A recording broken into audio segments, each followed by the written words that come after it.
The smartest cat I ever knew at SNL, and a much revered figure there is joining us for another segment. This is my former producer, longtime writer and contributor, Jim Downey.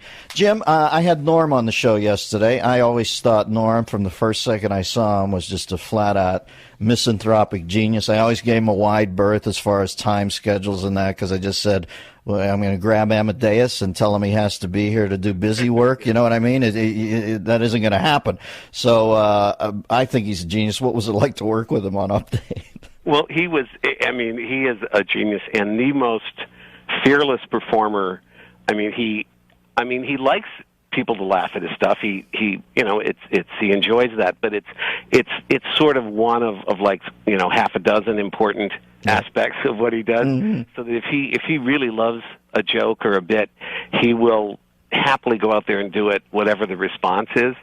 And if you want to hear a story, I love me a Norm story. One time we were in the office doing Update stuff, and there'd been a news item about there was going to be a newspaper for the homeless, and so we were thinking about doing some of that. So we started improvising. It was more of a scene, not something we could do on the segment, but it was like a tough kind of Perry White kind of editor going like, "You, Miller, I want 500 words on going to the bathroom in your pants. You, Immel, give me something. Give me a human interest thing on urine stain matter. You, was that kind of thing. Yeah. And like a lot of like photos, maybe some, a little human side. What are pets, that kind of thing. And so nothing came of it, and I sort of forgot we had the conversation. And then the first meeting we have after the summer, Norm comes in and goes, "Hey, Downey, remember that that thing we were talking about there with the remember that thing with the newspaper for the homeless, that thing, the homeless newspaper?" And I go, yeah. He goes, yeah, well, I was out in L.A. and I was asked to do this benefit, for the coalition to feed the homeless, and and I'm going, no. And he goes, yeah, I did that bit, They hated it. He hated it. All right, you tell me now. That's the Andy Kaufman part of the joke, or is he actually surprised that they hated it? That's what I can't quite figure with Lord. I know. Jimmy calls in here periodically and says that he has bought a puppet and he wants to work material out on the show. And I'll say, well, tell me about the puppet. And it's an old man puppet who's a Holocaust denier. And it's obviously just Norm sitting at home talking as Norm. He makes no pretension to a puppet voice. I know. And I think he's Andy. I don't know. I view a lot of Andy Kaufman in there. It's just well, he also would like to, one of the things that he would really enjoy just getting into a character, and then you could not get him out of it. Like he liked doing old man stuff, yes, like being an old geezer and complaining about aches and pains and stuff like that. And then you go, okay, Norm, now seriously, now we actually have to talk about it. He'd start doing stuff about rheumatism and things like that, and you just had to plead with him to just stop. But he was on his own kind of set of rhythms. The speed with which he would take his sport coat off at the end of his Letterman impression, always I would watch the thing just to watch, because Letterman's so ill at ease with show business, always makes this conscious show of getting rid of the sport coat at the end of the show. And when Norm picked up on that and did that as impression, God, I fell out. Who I learned a little bit about that was Norm. And of course, Norm's a little crazy, but Norm, a big host would come and we'd all get all hopped up, like, okay, Rose is gonna bring in big ratings. Let's get our AP. Where's my goat? I'm gonna throw out a goat. And Norm would sit there in the pitch meeting. We'd all be dead serious.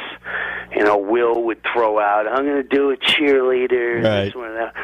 And Norm would be like, yeah, I got a sketch ready. You're going in your pants, and you're just walking around. And you're like, yeah, I'm the guy with the in my pants. I hate this guy. And you look at him like he was nuts, but he knew what he was doing. Norm knew exactly. Listen, one of the single funniest things I've ever seen in my life is when he did Letterman, how quickly he would throw the sport coat off at the end of the sketch. Nothing made me laugh harder than Norm. doing Letterman. And I said to him, what's with the sport? You know how Letterman, how ill and easy is with show business. Yeah. Norm said, that's all I had at the beginning. The essence of it was his discomfort. I said, this guy's a freaking genius. He is a genius.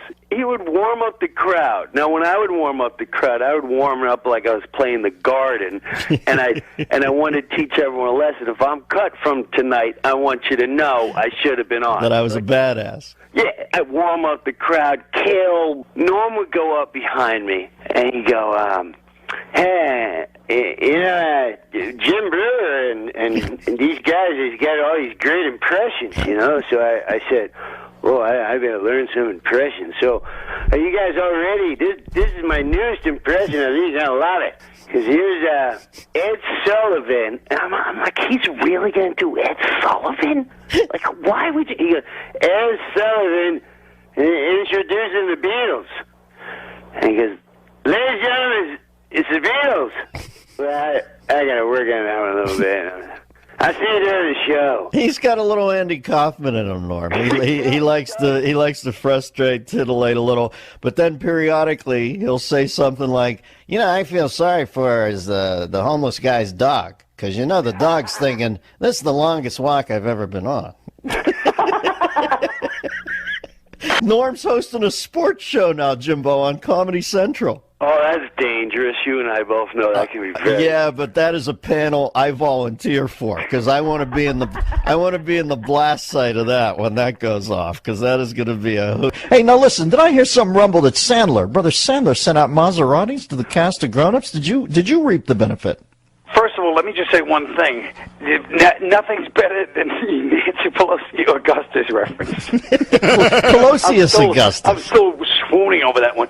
Yeah, Stanley gave Maseratis to Spade, Schneider, Kevin James, Chris Rock, all of whom need one, by the way. Very bad. Exactly. What'd you get? No bitterness, but me and Norm Macdonald, yeah, we're splitting a zip car. And you know, you split a zip car with Norm. It's like having one of those, those Christmas trees the drivers have that smells like North Slope Sensimilla. Yeah, this car. I don't know. They must have been smoking pot in here or something.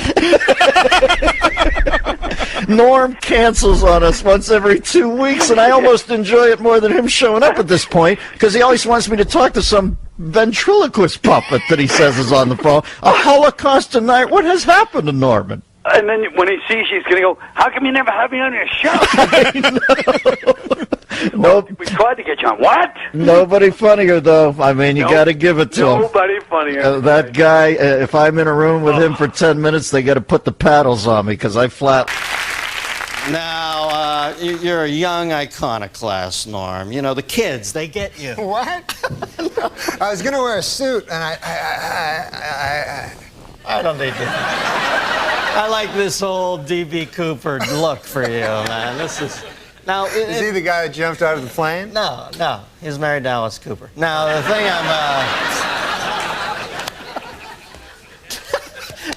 You remember you wrote for my first talk show? Yeah, you gave me my and first I used job. to come in the room, and you and Drake Sather had no lights on. It was like some fucking Anton LaVey Satan cult in there, and you guys used to turn out the sickest jokes ever, and everybody was always smoking. Then I see you on Saturday Night Live during the opening credits, and one of the things I like about you is you're completely unfiltered on that show. You'll say anything, and I saw in the picture you had a cigarette in your mouth. This guy just doesn't give a shit. So I asked you to come on. I find out you pussed out on me and quit smoking. What is that all about? No, because it's bad for you.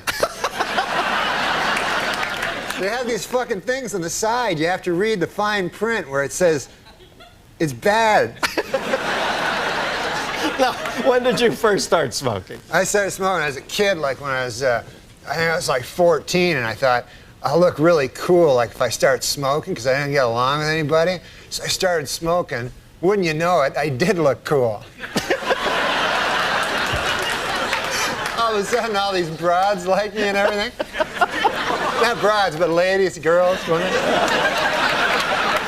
And it was hard though, man, because I was guilty about it all the time I smoked, because I always thought, I always knew it was bad for me, you know? Like, even though some guys will say that it's good because their uncle lived long or something and he smoked, and they'll go, hey, what about, that old guy, Bert Mustin, what about that guy, And then he just because he lived long, that doesn't mean anything, right? That's just one guy.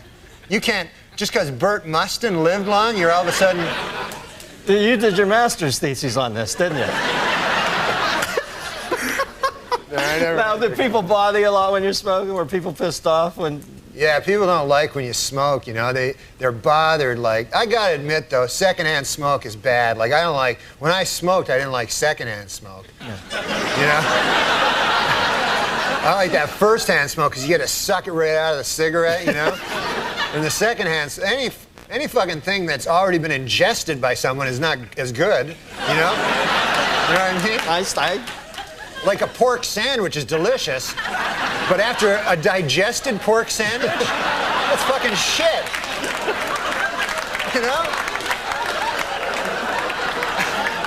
You can't fight that logic, Norman. You cannot? Do you think advertising brings kids to smoking? There's a lot of fight with the Joe Camel thing. Do you think they really? Yeah, definitely they got it. Because the thing is this. The advertisers, they got to go after kids because they're not going to get adults. Like, there's not going to be a 50-year-old guy going, hey, I should start smoking. That goddamn Camel. Look at him. They got to get little children. Joe Camel. Yeah. That's a frightening-looking beast. He looks like a cock. I didn't make this up. And I know you don't mind first-hand cock, but... You don't know that. Don't say that. I know how this stuff happens, man. Because a buddy of mine worked on Saturday Night Live, and he said he was a fag once as a joke. And then he said everybody comes up to him and saying, "Are you a fag?" Gay man? I mean. Show about smoking. They thought you meant the British word for cigarette. All right. Exactly. Can I bum a fag? That's what they say in England. Where else? All right. The thing about Joe Camel looking like a cock, Dennis. I lost my train of thought. Thanks for bringing me back. This is what I've noticed. He doesn't even look like a fucking camel. He looks so much like a cock. Because you know how it's usually subliminal? Yeah. Where you have to find the cock, right? This character, you have to find the goddamn camel.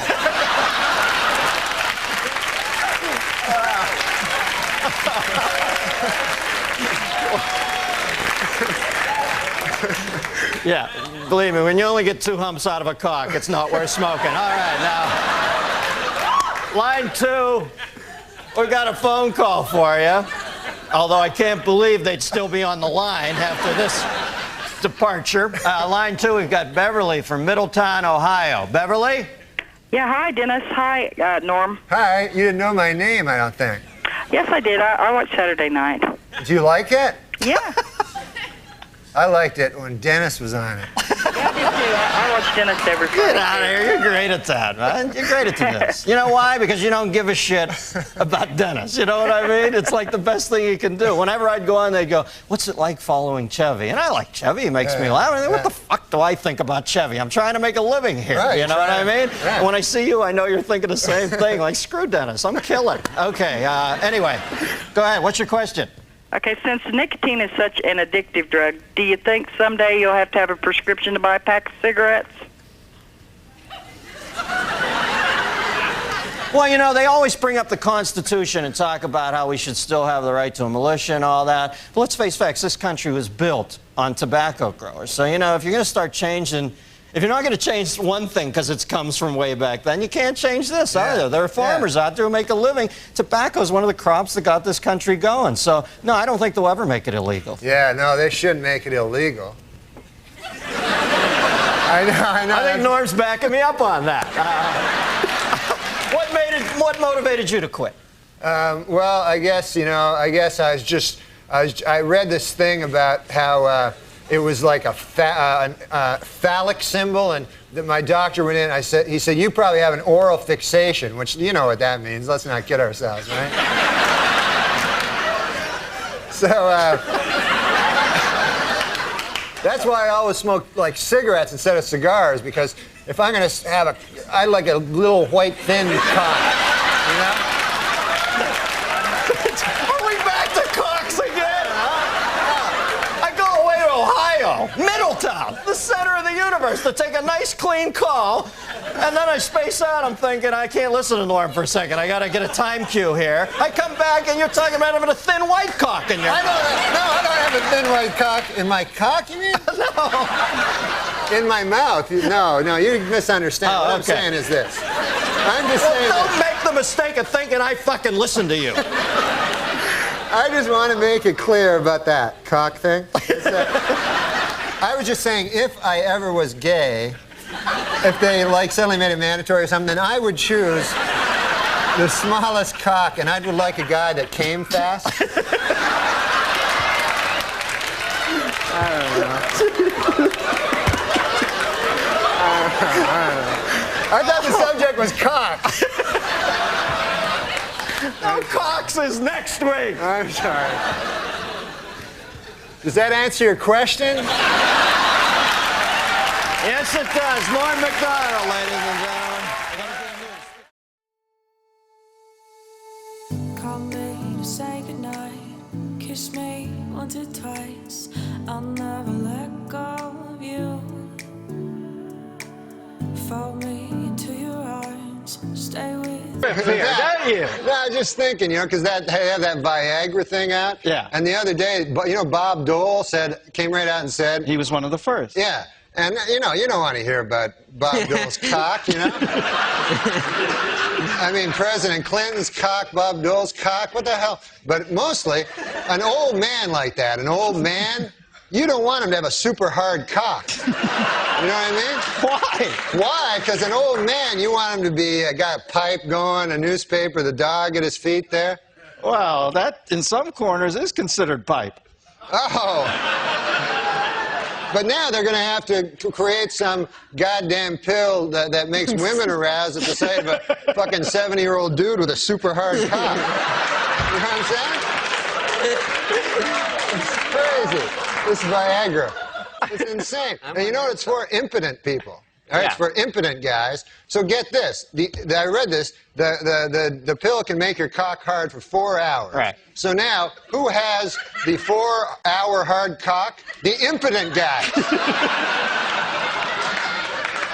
The rest of us are fucked. Me and you got our regular cocks. Meanwhile, fucking Spade is, Refer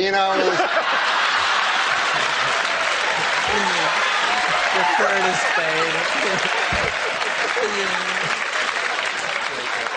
Oh, man. I didn't see it. I didn't see it coming. Dude, I know you didn't. He brought it all around and then a vicious rib kick into his best friend's gut. Once there's too much cock talk, I try to just zone out for a minute till it goes back the other way. If there's too much cock talk, this guy has fevered nightmares all night. Dreams, I mean, like sweaty, fevered dreams from the cock talk that's been all over his head. Why bury me twice? He's killing me. No, he's a good man.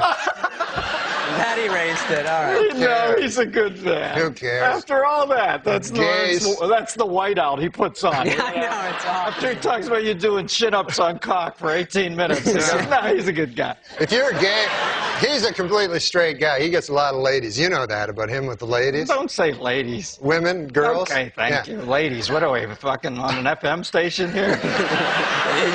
He's Don Cornelius. But these gay guys, man, I was reading, about the... These gay guys. I haven't even said hi yet. All right. Tell me what it is with these gay guys. I know, I'm already... I just read this thing about the George You're reading Michael. a lot, aren't you? Yeah, I got a little time off. Now I read the newspaper. And this really strikes me about the gay community. I don't know if they're a community, but called West Hollywood. Yeah, they're gay, and it's George Michaels. He hangs around the bathroom. He has sex with multiple guys. This is no way. You got to get it right. Hangs around the bathroom, right. And it was described as a lewd behavior, but I don't remember sex with numerous guys. Well, is that what you took away from it? What does he do? What were you, in the next stall?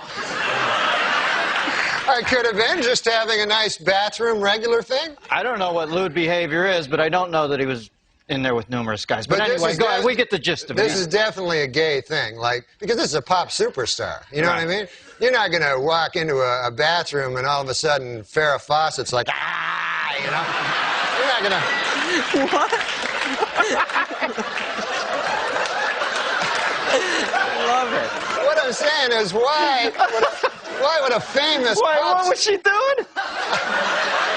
What was that, some sort of cervical belt sander thing, or what was that?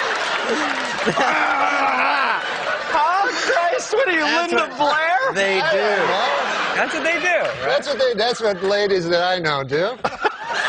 But Good to know that primetime exposure's paying dividends there. But I think that's what it is. It's that the gay, that's why they have separate bathrooms. Let's face it. If they had women and, women, as you call them, I call them ladies.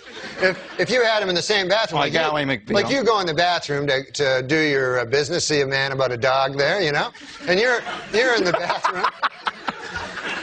You're in the bathroom. All of a sudden, a beautiful lady comes out. Oh, here's my vagina and breasts. You're going to be hanging out at that bathroom a lot. So I don't blame anybody for anything. Can you believe Olmeyer didn't get him? I know. We're all the same, man. Have you ever met Olmeyer since then? Don Olmeyer I met once, after he fired me. Yeah. Then I went and visited him in his office, which it wasn't an office I've never seen. It was like a wet bar and a bunch of weird sports trophies. He's a big sports guy, you know. Yeah. So he explained it to me what happened, but he did it all with sports stuff, you know. Like you said, man, you see, you're the number 3 hitter, but now you're going to be number 8. And then later on, Ken Griffey will show up. I didn't know what the hell he was talking about. And then I said, well, Christ, man, what the hell am I supposed to do? And he goes, I don't know, just walk it off, you know. And I'll put it in sports terms why you got fired. You were fucking with OJ too much. That's exactly why you were fired, man. Well, I don't know. That's his buddy. Yeah, it's his buddy. Yeah, well, that's why you got canned. OJ's a good guy. I mean, he's not... Well, we got to end on that, Normie, but there's what they'll remember you by. OJ's a good guy. Man, Thanks for coming on. Norm Macdonald and David Spade, stick around.